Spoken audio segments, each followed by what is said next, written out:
दास्तान कलीला और दिमना का पहला बुनियादी बाब दो दोस्तों की कहानी पर मुश्तमिल है। ये दो दोस्त कौन थे? एक शेर और एक बैल की कहानी। ये कहानी फलसफी वैद बादशाह राय द बशेलम को सुनाता है और उसे बताता है कि एक मक्कार और एक चुगलखोर शख्स कभी किसी का दोस्त नहीं होता। कहानी सुनाने का मकसद सिर्फ यही बादशाह को बताना है कि एक शख्स जो एक जगह की बात आकर दूसरी जगह बताए और दूसरी जगह की बात वापस आकर आपको बताए, तो इसका मतलब ये है कि वो शख्स किसी का भी दोस्त नहीं, वो मुनाफिक है या चुगलखोर है और उससे बचना चाहिए।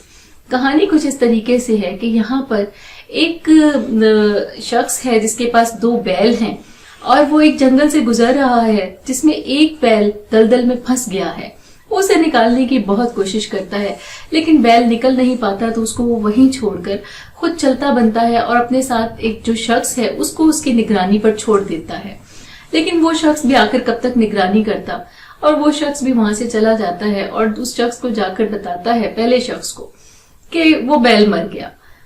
अब हम बैल का किस्सा देखते हैं जो खुद ही कोशिश करके किसी तरीके से दलदल से तो निकल आता है, और जैसे ही उसे बाहर आता है तो वहां पर सरसब्ज जंगल और फिर वहां पर पानी भी और घास भी और हर तरह की जो नाए में फितरत हैं वो मौजूद हैं। तो वो खाता पीता है और काफी सेहत पकड़ लेता है। दूसरी तरफ हम देखते हैं कि एक शेर है और साथ ही साथ यहाँ कहानी चलती है कलीला और दिमना की। कलीला और दिमना क्या है? ये दो गीदड़ हैं, और गीदड़ हम जानते हैं कि बुजदिल होते हैं, या गीदड़ों की फितरत में थोड़ी बुजदली फितरत ने रखी है। तो फिर ये वो गीदड़ हैं जिसमें एक कलीला और एक दिमना। एक वो गीदड़ जो कि नसीहत करता है अपने साथी को जिसका नाम कलीला है, और दूसरा दिमना जो कि बहुत चालाक भी है, मक्कार भी है, और जो हर सीढ़ी को इस्तेमाल करना चाहता है जिसके जरिए वो बुलंद मर्तबे पर या बादशाह के करीब तर हो जाए। बादशाह कौन है जनाब? बादशाह शेर है जो जंगल का बादशाह है, और वो बादशाह के करीब होना चाहता है, जिस पर दिमना उसको नसीहत करता है कि बादशाह के करीब होना कोई अक्लमंदी का काम नहीं, क्योंकि बादशाहों के करीब होने का मतलब सूरज के करीब या आग के करीब होना है। इंसान हमा वक्त खौफ में भी रहता है, डर में भी रहता है, और उसे पता भी नहीं होता कि कब उससे क्या अनजाने में खता हो जाए और कब उसको अपनी जान से हाथ धोने पड़े। बहरहाल दिमना कलीला की कोई बात नहीं समझता और आखिरकार जंगल के बादशाह शेर के पास जाता है, उसे अपने वफादारी का यकीन दिलाता है और उसके करीब होना चाहता है। वो बादशाह के सामने कुछ ऐसी चापलूसी की बातें करता है कि जंगल का बादशाह उसकी बातों के दाम में आ जाता है। बादशाह उसे इतने करीब कर लेता है, उससे कुछ मशावरत भी करता है और जाहिर है उसके साथ भी रहता है। फिर एक वक्त ऐसा आता है कि जब वो बादशाह को देखता है कि वो थोड़ा परेशान है। बादशाह की परेशानी की वजह वो आवाज है जो उसे जंगल में कहीं से सुनाई देती है, जो उसकी धाड़ से कहीं ज्यादा गूंजदार और वजनी है, और ये आवाज हम देखते हैं कि शुतरबा नामी उस बैल की है जो दलदल में फंसने के सबब पीछे जंगल में ही रह गया था और जो खा पीकर बहुत खुशहाल हो गया है। खैर ये बैल, जिसका जंगल के बादशाह को भी खुद भी नहीं पता कि वो एक बैल है, तो जब दिमना बादशाह से पूछता है कि उसको क्या मसला है जिसकी वजह से वो खामोश रहता है या परेशान रहता है, तो बादशाह सलामत यानी जंगल के बादशाह शेर साहब उसको अपना मसला बयान कर देते हैं, और वो खबर लाने के लिए वहां से निकलता है। और जब जाकर देखता है कि ये तो महज एक बैल है, तो बादशाह को आकर बताता है, और बादशाह उसकी बात पर यकीन नहीं करता और उसको कहता है कि तुम्हें उसे अपने साथ लाना होगा। खैर वो सिखा के बैल को अपने साथ लेकर आता है। उसे कहता है कि अगर तुम बादशाह के पास ना गए, बादशाह जंगल का बादशाह है और दरिंदा है, तो वो तुम्हें चीर फाड़ खाएगा। और आखिरकार शुतरबा जो है वो उसकी बातों के जरिए उसके दाम में आता है और बादशाह के पास चला जाता है। जंगल का बादशाह देखता है कि ये तो महज एक बैल है, तो वो उससे सुलह करता है और उसको बैल के कहने पर उसको अमान भी देता है। शुतरबा एक समझदार बैल है जो कि अपनी बातों से जल्द ही बादशाह को मुतासिर कर देता है। बादशाह उसको करीब कर लेता है और उसके साथ मशावरत भी करता है और सल्तनत के उमूर पर भी बात करता है। ये वो चीजें हैं जो अब हम देखते हैं कि दिमना से हजम नहीं होती, और फिर वो अपने ही दोस्त शुतरबा के लिए कुछ चालें चलना शुरू कर देता है।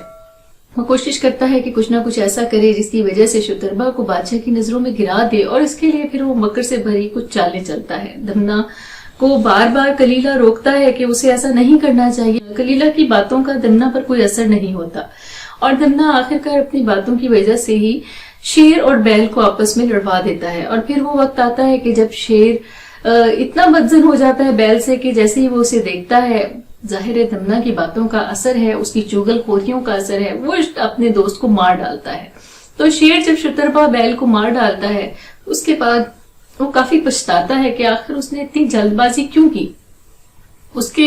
جو قریبی دوست ہیں یا ساتھی ہیں وہ بھی اس کو کہتے ہیں کہ اسے اس معاملے میں اتنی جلد بازی سے کام نہیں لینا چاہیے تھا۔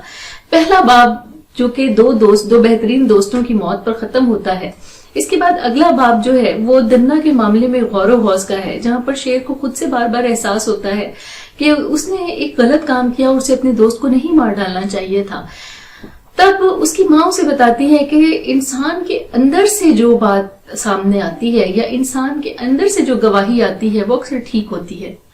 اور ہم دیکھتے ہیں کہ اس کے بعد وہ اس معاملے پر غور و خوض کرتا ہے۔ دمنا کئی بار اس کو چکمہ دینے کی کوشش کرتا ہے، وہ جا کے اپنے دوست کلیلہ سے مشورہ کرتا ہے تو